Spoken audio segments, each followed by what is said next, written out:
Hello and welcome to the weekend edition of Shell Point Today for October 7th, 8th, and 9th. I'm Dan Filgreen.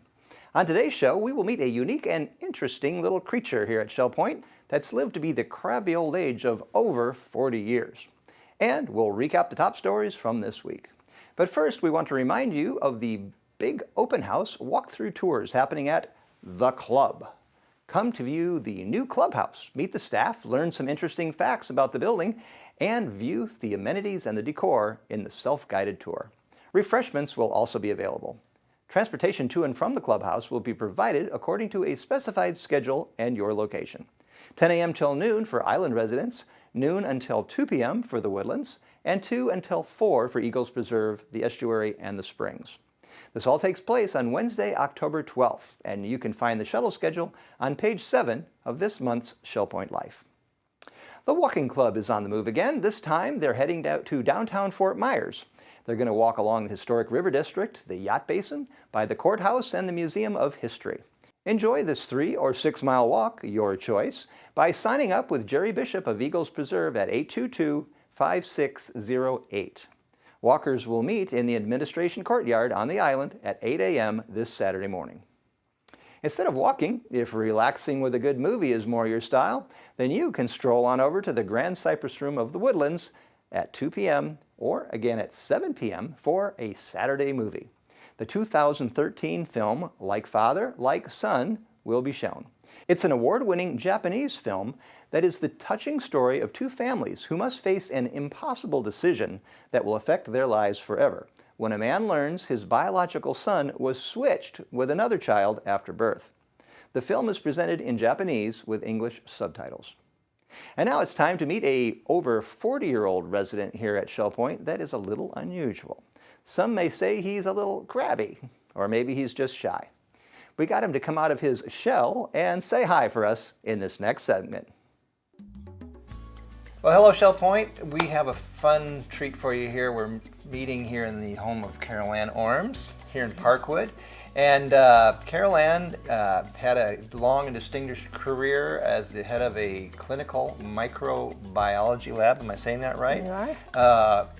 Saving people's lives, helping doctors to care for folks by doing some sophisticated testing and that sort of thing, if I'm understanding it right? Sounds good to me. Okay, so anyway, after all of that hard work, she came to Shell Point. And how long have you been here, Caroline? I've been here this coming November, 12 years. 12 years. Parkwood was brand new when I moved in. Okay. Now, long before Carol Ann came here to Shell Point, she had a couple friends come to be part of her life. And one of them still lives here in this very apartment with her. So Carol Ann, tell us about these unusual friends of yours. Well, my friends were named Jonathan Livingston Crab and Crab Kate. Because these are kind of alien, weird-looking creatures that might have looked like they would come from an outer space science fiction movie. Because these are crabs. These are crabs. Okay, and not just any old crab, but hermit crabs who have an interesting lifestyle that we're going to find out about. So, the peculiar thing about hermit crabs is they live in the shells of other critters, right? Yeah, they do. So there's this whole shell thing that is part and parcel of the life of a hermit crab, which fits right in to where we all are here at Shell Point. Exactly. So tell us, you were on a trip and somebody got a hermit crab, you told me. Somebody told me about them on the way down. She'd read about them and I didn't know anything about those. And she got Buster Crab, who ran all over our condominium then. And you kind of took a shine to these I did. critters. After a while, and on the way home, I said, okay, I have to have one. So we stopped in Ocean City, Maryland on the way home, and I got Jonathan Livingston Crab. All right, and it wasn't too long before Jonathan got a pal. He got a pal. I went around the Beltway in Washington to Virginia to an aquarium store to get a tank. Mm-hmm. But there was Crab Kate saying, hello. Had to bring her home. Can I go home with you? Yep.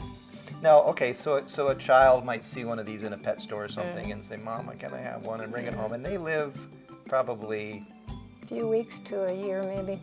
mainly because their needs, their care needs, people are just not up to taking care of them, or they don't really know, what they need, because there is specific things they need as far as the kind of water they get and the humidity and all that. So, but yours didn't just live a year. No. Okay, so tell us, how old is Jonathan Crab now? I have had Jonathan, as of this past August, for 40 years. 40 years. That is just amazing. I had Crab Kate for 35 years, and she died unexpectedly one evening.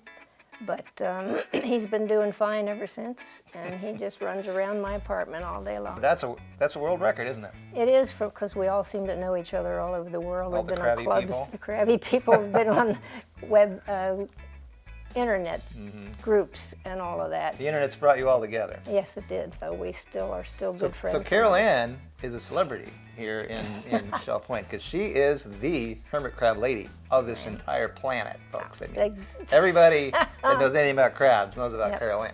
And they write to me. People write and ask me to tell their kids how to raise them and everything else. How to take care of them right. Yep. Well, apparently you figured that out. I figured it out. I don't know how, because nobody knew anything then. So, okay, you bring this critter home, but it does have some needs. And tell me, like, there's some life cycle things that happen. You've got to know what to do. Tell me about some of those things. Well, for one thing, he likes to change into different seashells a lot of times, and he has to look at a shell, measure it on the outside, turn it around, measure it on the inside, do all of those things before he decides if he wants to actually get in it. And then just like that, he out of one and into the other. And so how often does he change? I mean, it's probably different at different points in the life. It's whenever he feels like it, or whenever he feels like his shell is getting too snug. And whenever his mother goes to the store and gets him some new shells to try on, and they know new shells from old shells. It's incredible. So the shell changes, and you've had lots of shells that this fellow's lived in. Yeah.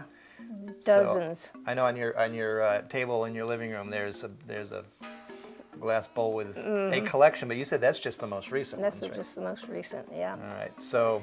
And the other thing that he does is he has an exoskeleton. From here up, he's, the pinchers, the antenna, the two sets of antenna, claws, his legs, all of that. He's got to get rid of that from time to time to grow bigger.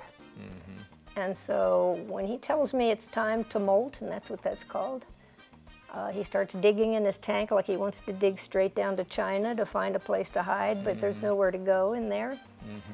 So, and then I put him in a storage tub with very fine gravel and a piece of slate over the top, held up by 2 yogurt jars to keep the lid up. And he digs under. Now, they've always dug under and dug out, and dug under and dug out. They can't make up their minds.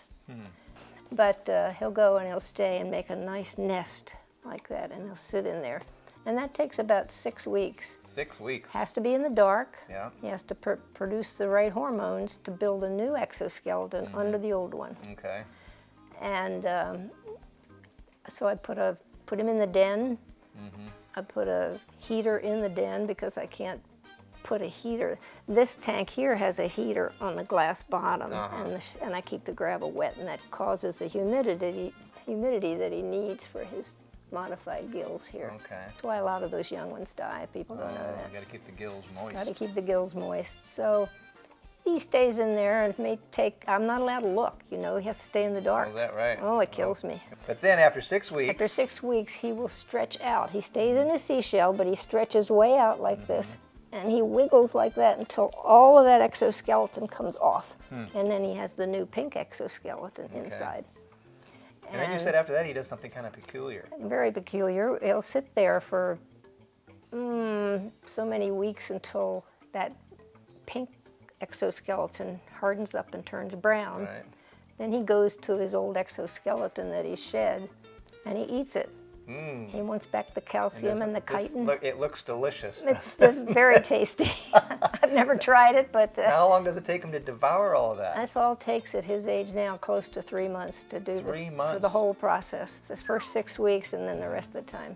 So he's a sweetheart. And then he runs around, has the run of the place during the day. Yeah. He just he greeted us at the front door when we came in. He did. Was right there to say hello, and then running around the floor. And then at night, I guess you put him in his little... Yep, put him in his tank, put a cover around it. So he's Say goodnight obviously to a him. happy camper. He is. He goes down the atrium and visits the neighbors. Yeah. He likes to do all those little things. What a wonderful little pal you've had I for know. all these decades. So, Well, Maisie, well, congratulations on being the world's greatest crab mom. thank you. And we hope that Jonathan has a long life ahead of him yet. I know he might. He's into uncharted territory, folks. I mean, he was in uncharted territory like decades ago, wasn't he? Yeah. I mean, who knew? Who knew? Who knew? So, well, anyway, congratulations. Thanks for telling us about him. It's Yeah. the most fascinating. Okay, Dan. We'll good to check see in you. with you again another decade or so, see how he's doing. Yeah, another 10 years we'll probably. It's been almost that long since we did a story, I think. I think when I so. first came here, Yeah, I've been here 9 years, and I think we did a story yeah, I think so. early on. It's So been a it's long while, time. so. And he's been Glad in he's been happy ever since. He has. He's been in the newspaper a few times. Yeah. So the Associated Press even did an article on him, and that's pretty big stuff. Amazing. That's People amazing. wrote to me from Hong Kong and everywhere else when they read that Wow. story. So that was You heard fun. it here, folks. Who'd have thunk it? Right here at Shell Point. So, Who'd have thunk it? all right. Thank you, Carol Ann. Thank you, Dan. Thank you, Shell Point.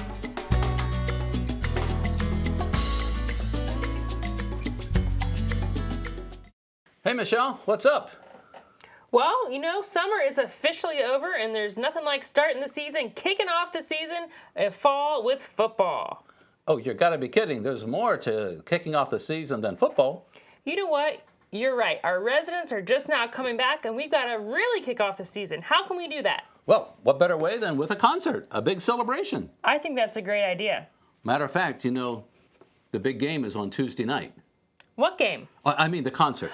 Oh, that's right. The Kaleidoscope. Kaleidoscope, Tuesday night at 7:15 at the church. Well, who's going to be there? Oh, it's going to be a big celebration. We have so many residents and staff who are so talented. So we're going to put together a program that includes about 120 of our residents. The Shell Point Singers, the Village Church Choir. They're good. We're going to put them all together. They're going to be singing some folk songs, inspirational songs, songs from Broadway. I heard about that. Yeah, I understand one of your favorite songs is on the program, The Sound of Music. The sound of music. That's all I'm going to give you. That's good. We'll save it. But we got so many talented residents. And I then know. there are those in staff as well participating. Well, who's going to be there of staff? Well, don't forget, you're hosting along with your boss. That's right. Laura Slack. That's right. Yeah, so the two of you. And then we've got our employee chaplain, Scott Aiding, is participating. As I mentioned, all those in the choirs, the church choir, as well as the Shell Point Singers. And then, have you heard about Phyllis Ingalls and her new friend? I don't think I've heard about her new Wait till friend, you but I hear. know Phyllis. It's the perfect person, the friend. I can't believe there is such a person. I know. I wish know. I had a friend like that. Well, we'll all meet her. Yes, Or we'll meet her. him. Oh, I'm sure it's a her. I hope so. Yeah. Well, we'll find out. We'll find out, but let's not give too much away. No. And then, Scott has a very interesting story. Scott Aiding is telling us a story about a young man who went out on a limb to kind of redeem himself with a bundle of asparagus. One of my favorite vegetables. How did he redeem himself with asparagus? I can't tell Oh, you. that's now. right. On Tuesday. That's right. You'll find out. And then Daryl Larson has some inspirational words as, one generation passing on the torch to the next, and what that means to continue to live life to its fullest while at the same time investing in the next generation. Well, I'll look forward to hearing that. Yeah, it's going to be good. And then we have our very special guests, friends of Shell Point. We have Samuel Metzger. Many have heard Samuel as he's played the organ here many times. And he is bringing a friend with him, Terry Thiel, who's a fine soprano, coming from Memphis, Tennessee. So they're flying in. They're going to be here for the big concert on Tuesday night. Well, this sounds like a great event. Something that can really get us going for the season and really inspire and entertain us. It will be. I'm sure it will be. It's free. It's at 7:15. Everyone is invited.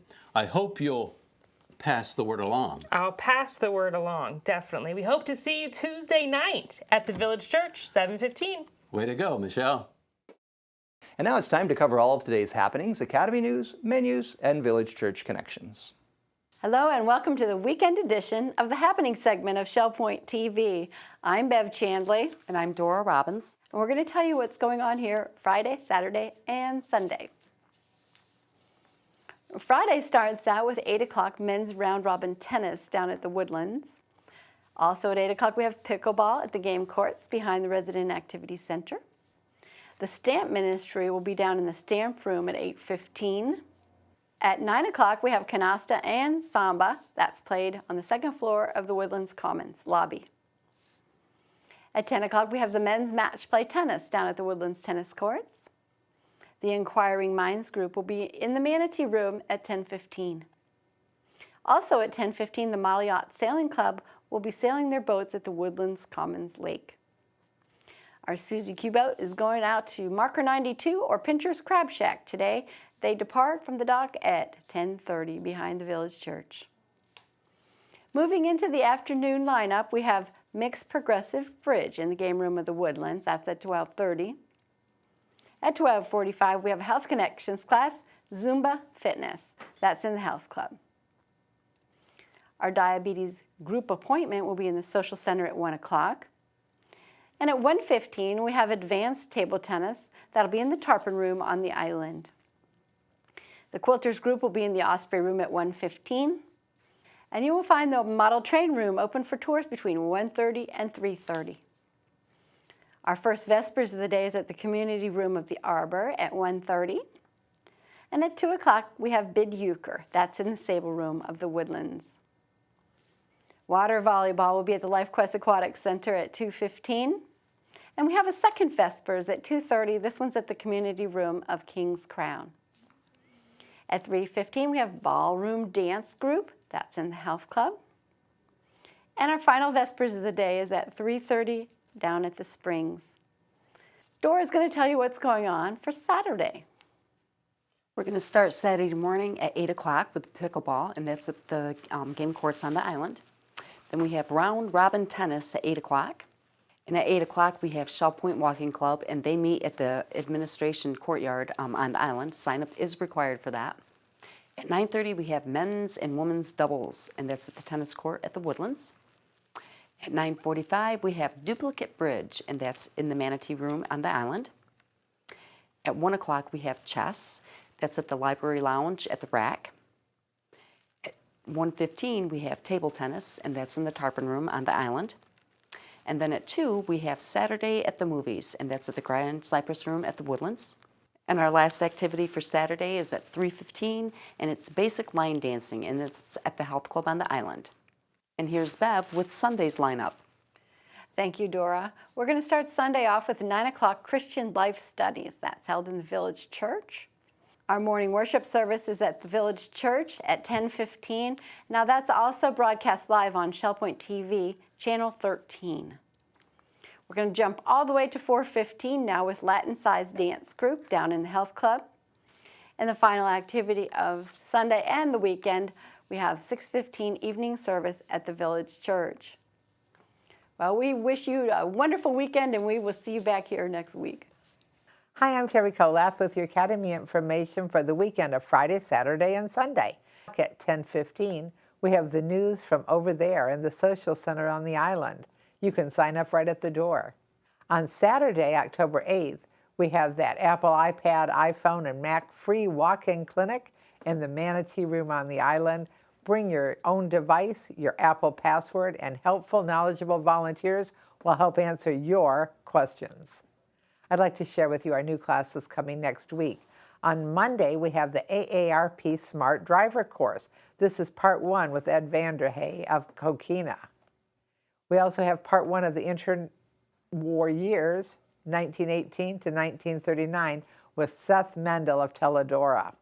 On Tuesday, we have the Academy on the Go number 4 to the 6-mile Cypress Slough hike and guided tour. And we also have the second session of the AARP Smart Driver course with Ed Vanderhey of Coquina. We have History of Iraq to the Present Time, session 2 with Professor Adrian Kerr. And then on Wednesday, we begin another 4-week session of Intermediate Bridge with Susan Willoughby. On Thursday, Bruce Finley of Sundial presents an Apple iPhone class. Talking is the new typing. And then on Saturday, we have another free walk-in clinic for those with Apple, iPad, iPhone, and Mac questions. Menus for your weekend. In the Crystal Room, the Crystal Platter on Friday is linguine and clams with steamed broccoli and garlic bread. For dinner, you can choose from their a la carte menu. The soup of the day is split pea. In the Island Cafe, the sandwich special is a BLT on white or wheat with a cup of soup for $7.95. Dinner specials on the Palm Grill are garlic and rosemary pork tenderloin for $15.95 or Florida lobster for $22.95. On Saturday, the Crystal Room is closed. In the Island Cafe on Saturday, the sandwich special is a Philly cheesesteak on a hoagie with fries for $7.95.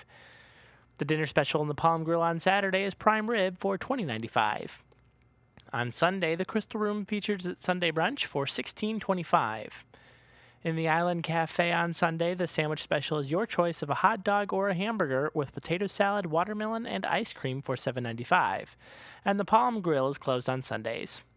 All menus are available 24 hours a day at www.shellpoint.net. Welcome to Village Church Connections. I'm David Pavey, and happy today to be with Pastor Andy Hawkins, who's going to tell us a little bit about the weekend. Indeed we are. We love to have our weekend services. It's an opportunity for us to glorify the Lord in so many ways, and obviously we have wonderful musical expressions of that and various aspects of the congregational involvement.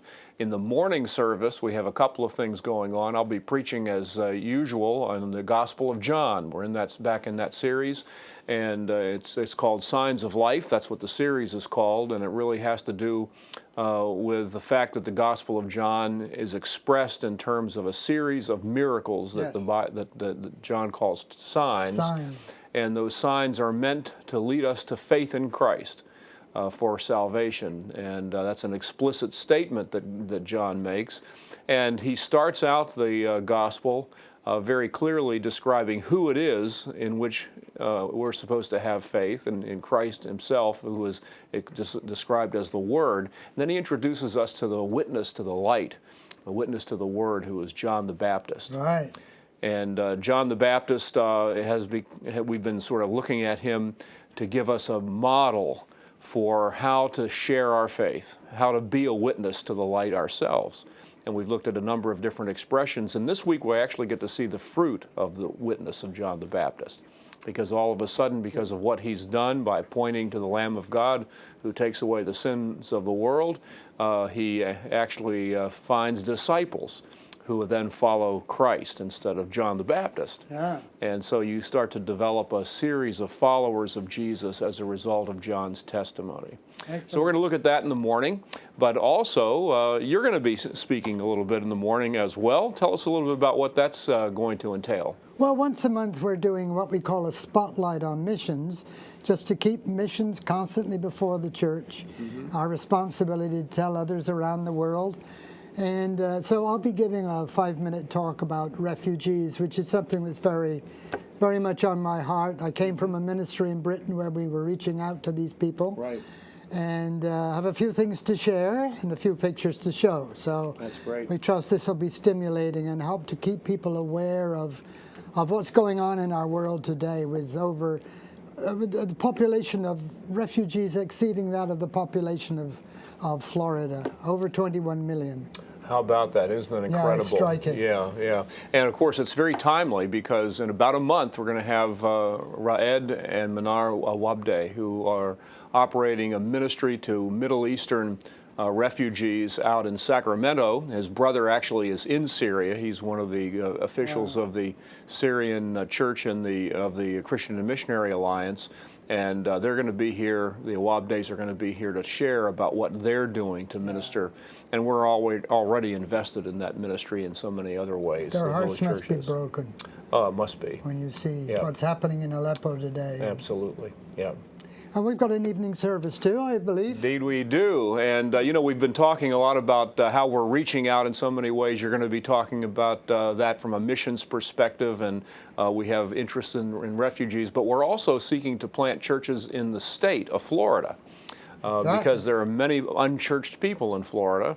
And we're going to have an opportunity for one of the people involved in the Central District church planting effort, whose name is J.E. Caterson. He's going to come to our church in the evening, and he's going to be sharing about a church planting activity that's taking place in Tampa, as well as some other activities that are taking place around the state. And so we'll have an opportunity to see how the kingdom of Christ is expanding not only across the globe and not only right here locally, but also regionally in the state. So we're looking forward to him. JD is an interesting guy, high energy kind of guy. I think people will enjoy him. That's good. And he'll pique our interest. And of course, we contribute as a church to those efforts to plant churches in the state of Florida. Jerusalem, Judea, Samaria, and the uttermost parts of the earth. That's exactly right. And with that, we thank you for tuning in once again to Village Church Connections. And now it's time to revisit the top stories from this week. Dottie Morrison of Salina returned this week with another Gallery Glimpses piece. She visited with resident Warren White and presents his works that will be on display down in the Photo Studio Gallery.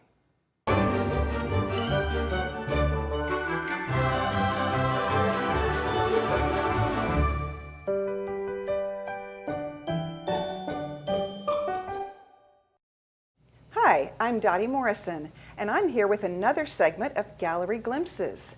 Remember, the photo gallery and studio is in the hallway, behind the stamp room, and the computer room off of the tunnel.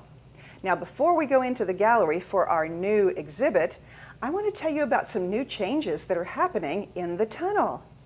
I'm sure that when you've brought visitors to see the train room, you know that they're always open during season from Monday, Wednesday, Friday, from 1:30 to 3:30.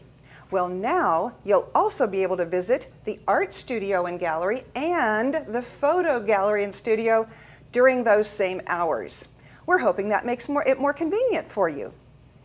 I'm here for Gallery Glimpses to introduce you to our new photographer. Every 5 to 6 weeks, I'll be back with a new one. Let's see what's happening in the gallery now. When I walk in and see our new show, the first thing that grabs my attention is this wonderful canvas on the far wall that shows images of freedom and justice in America. And I want to introduce you to this exhibit's photographer, Warren White. Warren. Hi. So nice glad to, see to you, have Tony. you showing your work here. It's great. So before we look at your photography, tell me a little bit about your history. When did you start taking pictures? What inspires you? I started taking pictures when I was in high school. Yes. With a one-shot camera, and I graduated to a Mercury split frame 35 millimeter, so I could get twice as many pictures on a roll. Oh, wow. And I developed my own pictures for a while. Did you really? And Wow. then after college, my wife and I were married, and we began to take pictures on an 8 millimeter movie camera. Yes. And then that translated into a video camera later on. Our years with the family growing were done on movie films. Sure. When I came to Shell Point, I got a still camera. So I'm very pleased with that, and these pictures reflect that new camera. That's great. So tell me about this canvas. It's so inspiring. Well, a canvas allows you to make a very lovely collage of what you want to express. And when we were on a cruise to New England last year, we sailed out of Port Liberty near Newark. And the captain took our ship right up past the Statue of Liberty and then on up to the lower Manhattan. So we got a beautiful view of New York City in wonderful weather. And we got to Boston. We went up to Concord and Lexington and Boston, and there were these wonderful statues of Paul Revere and the Minuteman. And so it just kind of all blended together that if you could make a statement of freedom and liberty really requires vigilance, sacrifice, faith, and determination. Wonderful, wonderful. Most of your exhibit here today is Travels with Warren, because you've been lots of places in the world that I haven't been, and so I was fascinated by many of your pictures. So let's give people a little glimpse of what they can see when they come. Okay. I want to look at this picture over here from Venice. I've never been to Venice. It must be a fascinating place to take photographs. Here is one of the back road canals, if you will, which shows strictly homes, but in the distance is one of the towers. And these little motorboats are what people use to get around Venice, because there are no streets, just enough to walk around. It's a city built on small islands, connected by bridges. And I think what drew me in, these bright colors of the flowers and of the boats drew me in, and then the waterway going back, and then just the age of the building. It's almost like they're disappearing in the back. I love that. Thank you. Yes, they are in need of repair, but they don't seem to repair many of them. Right. So over here we have a visit you took to China, along with, it looks like, the entire nation of China. What was happening on this day? This day was Nation Day, and Nation Day is like our 4th of July. And here we have thousands of Chinese all the way out, as far as the eye could see. And they were celebrating. We arrived 1 week after the closing of the Summer Olympics that they had there that was so successful. Sure. Yeah. And these people were very proud, and they were out celebrating to the hilt. And they came to the Great Wall. Wow, that's just amazing. And then along with that, you have pictures of individuals from China, of animals. You have pictures that take us through Europe. And I think people, especially people who have traveled and like to revisit those places in their imagination, would love to come here and just wander around and say, oh, I was there. Oh, that's great. So, well, they're certainly welcome to come and look, because it is a fairly good exhibit. Yeah. And I am so pleased that Shell Point and the board of the photo club were able to come together and make this facility available for photographers like myself. Well, thanks for sharing with us Thank today. you. I hope that all of you remember that you can come and see Warren White's show down the hall, behind the computer lab in the stamp room in the tunnel, and then visit the new Four Seasons show in the art gallery and studio, and also visit the train room. It's going to be fun Monday, Wednesday, Friday, 1:30 to 3:30, all during season. Hope to see you at one of our venues.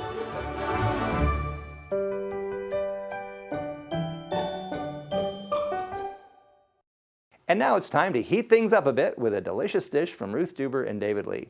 This week, David made a rice salad. That sounds yummy.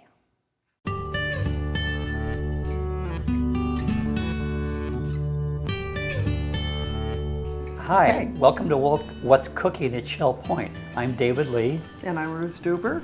And David is, well, it's part of it's already cooked, but he's going to make a great salad for us. And it's really healthy. You want to talk about wild rice a little bit? Oh, sure. Yeah. I'd be glad to. Wild rice is one of those things where it may scare you at first because it takes a while to cook it, and there's a lot of different methods. And if you remember, if you saw the show on pressure cookers, I borrowed my neighbor's pressure cooker, and that helps a lot. But wild rice has got a great flavor. It's a unique flavor, and you can buy it at Publix. Here's the Publix brand. But I'm always looking for bargains, and so this is 6 ounce, and at Trader Joe's you can get a pound of it for the same amount of money. So when you go down to, and it just keeps in your cupboard forever and ever. So anyway, that's wild rice, and so I want to show you once again another favorite recipe we learned from a friend for a salad. What I love about this recipe is it really goes well with fish, chicken, beef, or pork.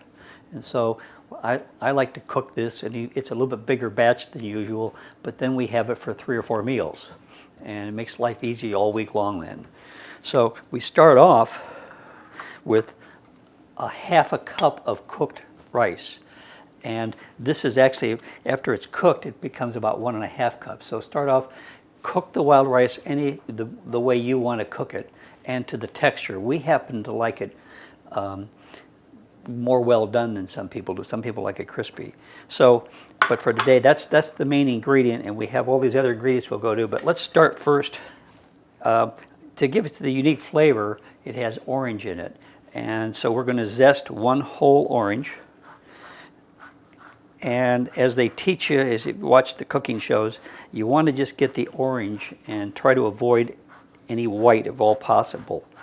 So your box grater will have a nice fine grate on it. You can do that with any kind of grater you have.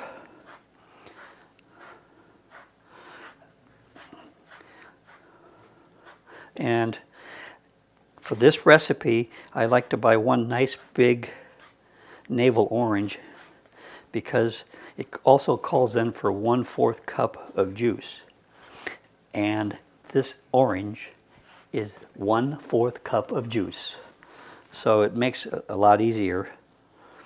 So I want all that zest in there because that's what really gives you the flavor. So there's that. And of course, I said a nice big navel orange because then we don't have to worry about the seeds getting in here. So we're just going to squeeze the juice in here.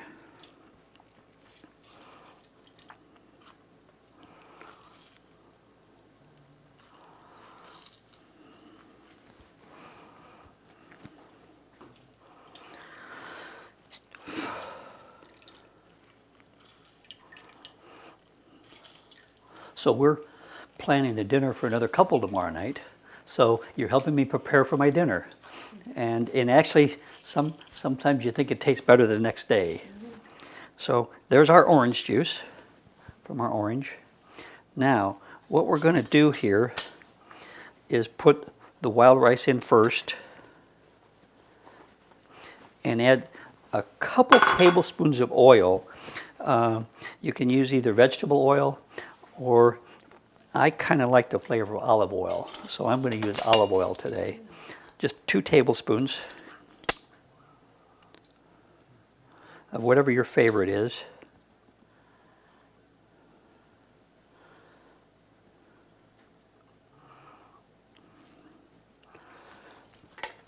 Okay.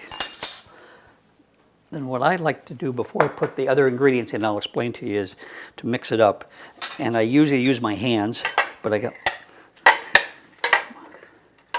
just kind of, and get that orange juice nice and soaked in.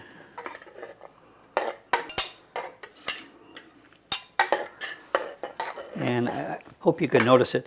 It is soaking in all the orange juice.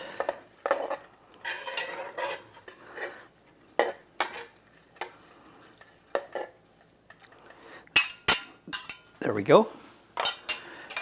Now, we want to add to that 1/2 cup of toasted either almonds or walnuts. And we have almonds. And I just like to buy them fresh at the fresh market. Just then I don't have any leftovers and they don't get stale on me. And I toasted them just in the fry pan yesterday to get ready for this. Then 1/2 cup of cranberries.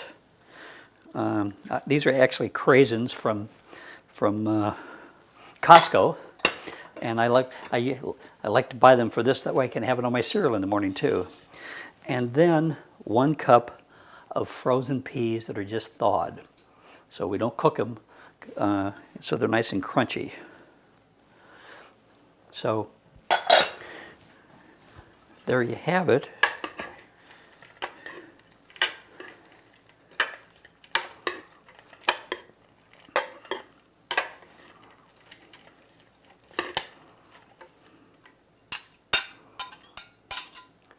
There you have it, wild rice salad that goes with almost any main dish you want to serve.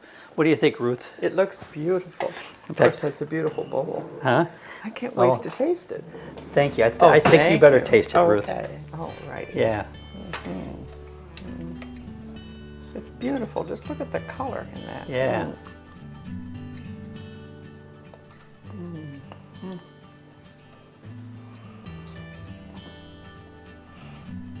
The flavor of the orange juice. Like well, the orange is just you're not thinking it's going to be there. So yeah. So Ruth, that's what's cooking in Shell Point today. All righty. Oh, hope you'll try it. I'll put the recipe up on the website. Thank you, David. We'll Thank see you. you again. Thank you. Bye-bye. Margie Lee brought us another Art Chat segment this week. She called on the home of Herb and Sheila Sklar to find out all about their artistic endeavors and to show some of their wonderful creations.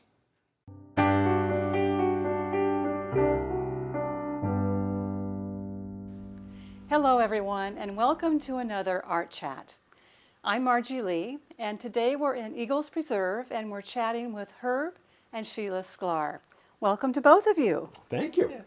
Now Herb, you're a pretty familiar face in the art community here at Shell Point. Maybe. Definitely. Well, you're the president of the photography club. Yes. Correct? And you're an instructor, an Yes. art instructor in the academy. I do. And Sheila, you are also an artist, but I think it will be more of a surprise to viewers to know Yes, that. I'm not quite as public as Herb is. Right. Well, your apartment is lovely. It's filled with your lovely things. Before we talk about your art, let's talk about your backgrounds. And Herb, let's start with you. Okay. Well, I was an art director and then a senior art director in New York City. And I looked around and I saw there weren't many people in their 40s, so I thought I'd better open my own advertising agency, which I did. And I did it a little differently. I did it in Westchester, which is about a half an hour out of Manhattan, and bought an old barn, and we had offices in a barn. Off and running. Off and running. Okay. And that was it. It was great. Okay. And Sheila, tell us a little bit about what you did before retirement. Not counting raising 5 children, Yes, maintaining important. a home.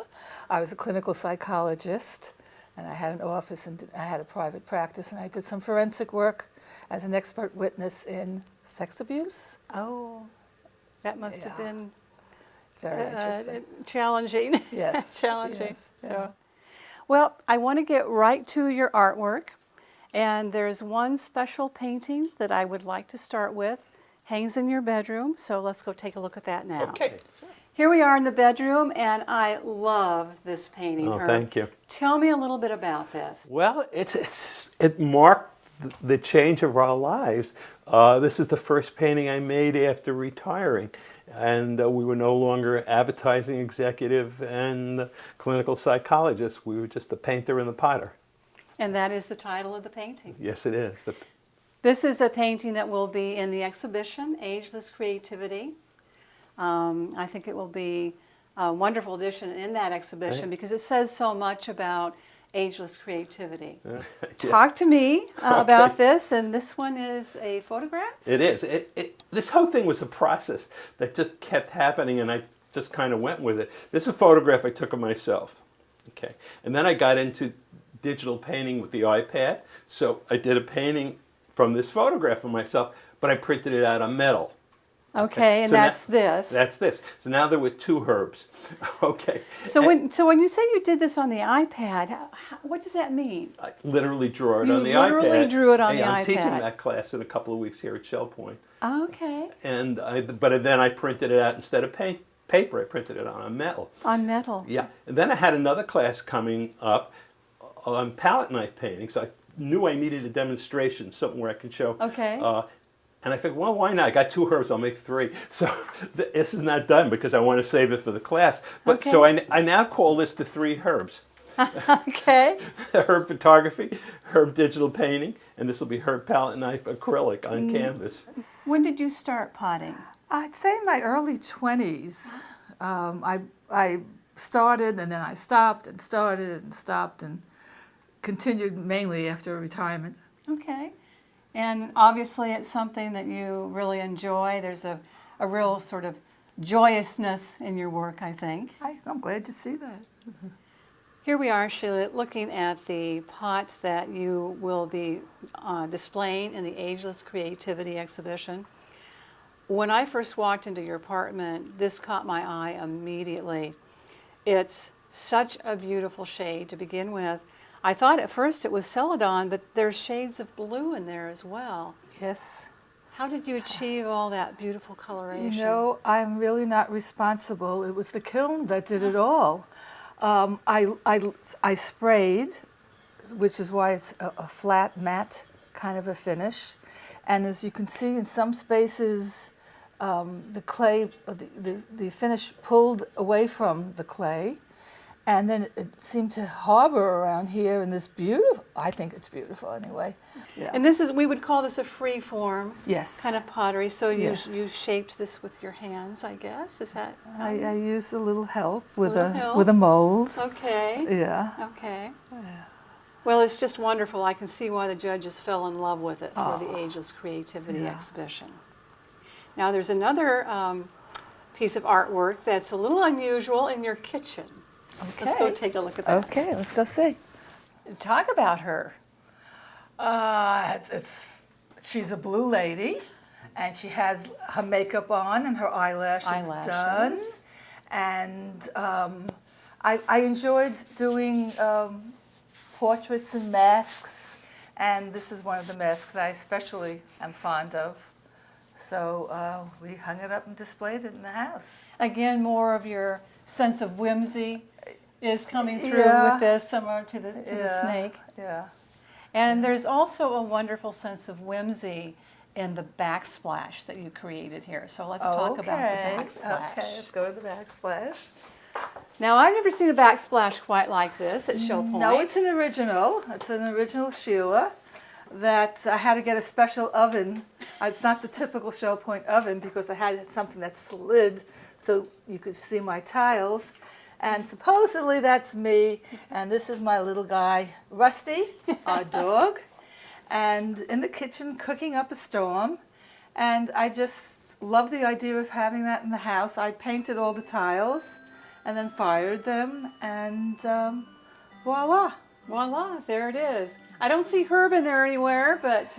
in the kitchen? No. Which is why he's not in the painting. Yes. I think these are really strong images. Tell me about them. Well, Sheila went up babysitting with for the grandchildren for a couple of days, and I had nothing to do. So I started this painting, and I finished it in 3 days. It kept me busy. But when I finished it, I said, wow, it's not complete. And when she came home, I took a picture of her, and I painted that one. Now they're complete. It's a wonderful compliment to the painter and the potter painting. And I'm seeing, what is that signature in the corner? Okay. Anything I do for the kids, I sign it Poppy, because that's what they call me. Oh, if fun. I'm just doing general art, I sign Herb Sklar.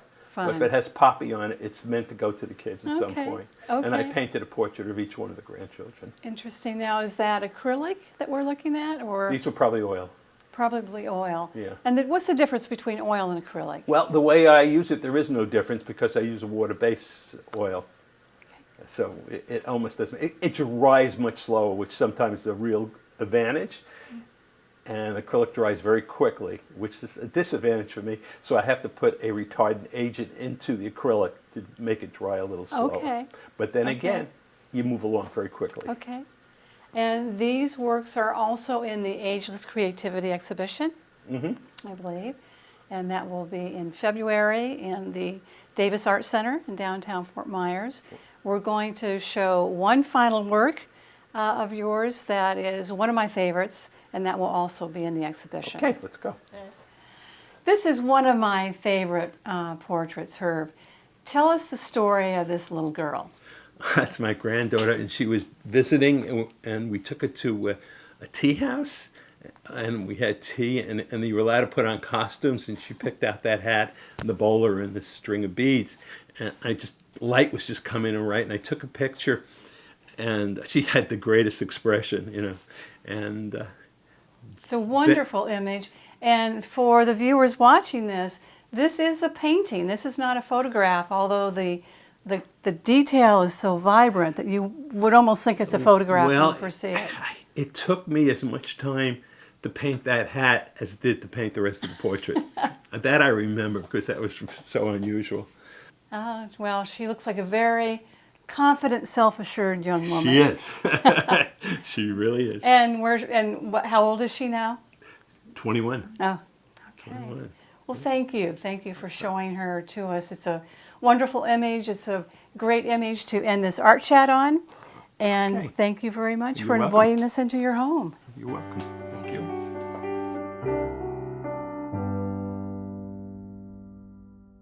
In case you weren't aware, the Pavilion Auxiliary's annual fundraiser is underway through October 15th.